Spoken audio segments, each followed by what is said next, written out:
औज़ुबिल्लाहिमिनश्शैतानिर्रजीम बिस्मिल्लाहिर्रहमानिर्रहीम। अस्सलाम वालेकुम dear students, welcome back to my channel.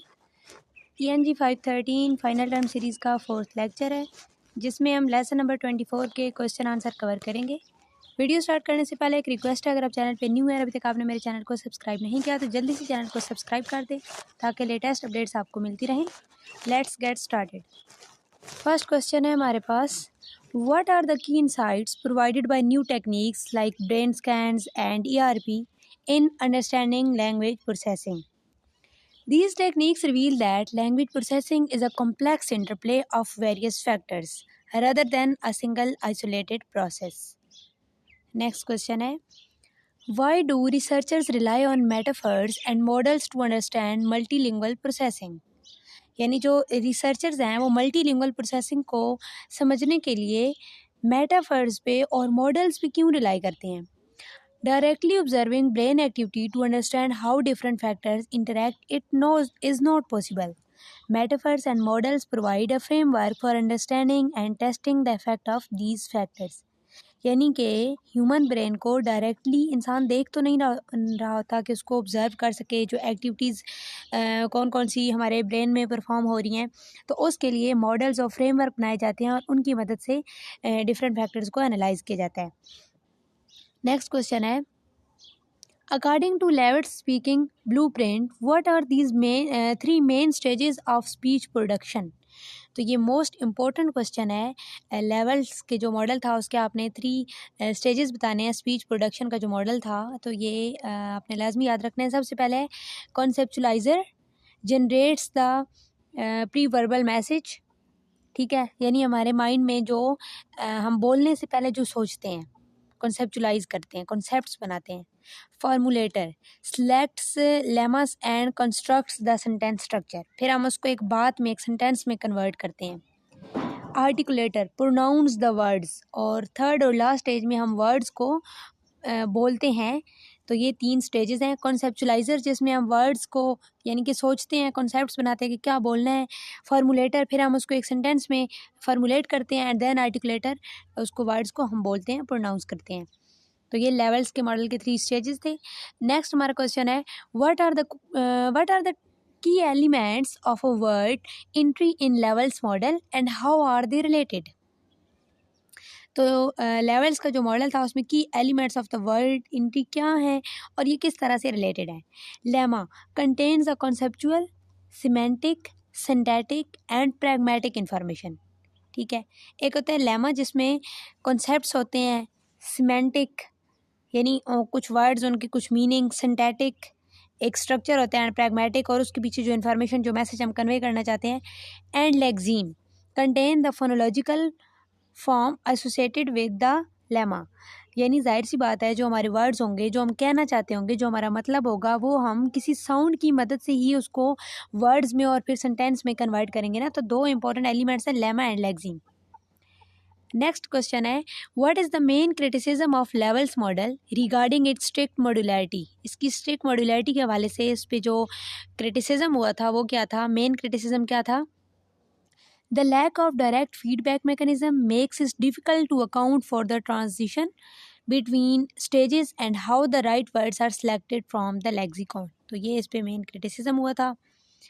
Next हमारा क्वेश्चन है, what are the 3 main question regarding the organisation of the multilingual mental lexicon?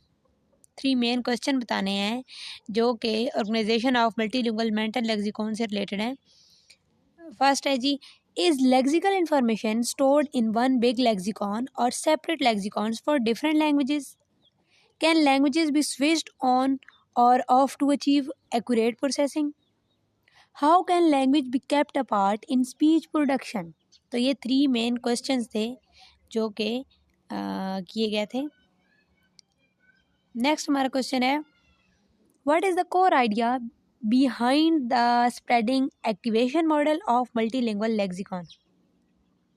Multilingual lexicon का जो activation model था उसके पीछे मेन आइडिया क्या था? Lexical entries are connected in a network and activation of one entry can spread to related entries even across language.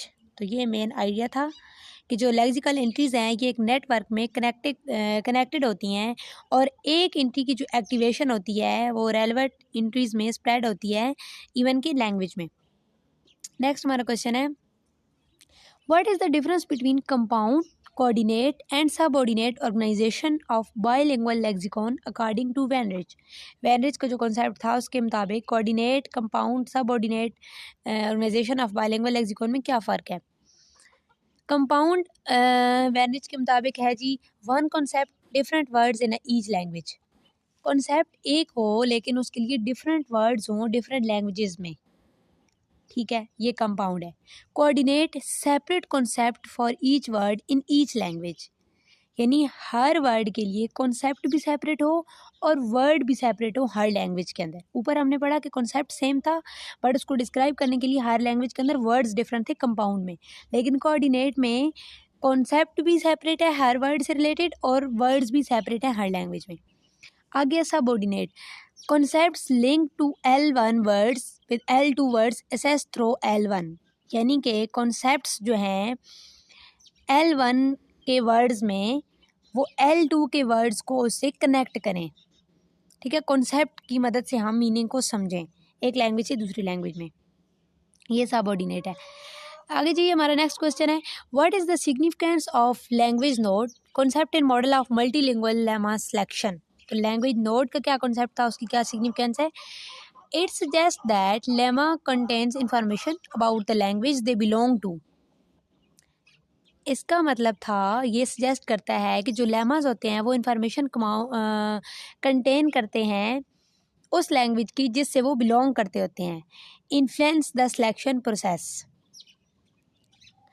Last question है हमारा, what are the key implication of dynamic model of multilingual mental lexicon for second language acquisition. तो यहाँ पे इसकी कुछ key implications बतानी है dynamic model की। Frequent exposure and use strengthen association and increase activation level of lexical items. Elaboration and rehearsal are crucial for effective vocabulary learning. The model highlights the importance of creating rich associations and maintaining regular activation of L2 vocabulary. I hope so कि ये questions आपके final term की preparation के लिए helpful होंगे। मिलते हैं next video में, दुआ में याद रखिएगा। अल्लाह हाफिज़।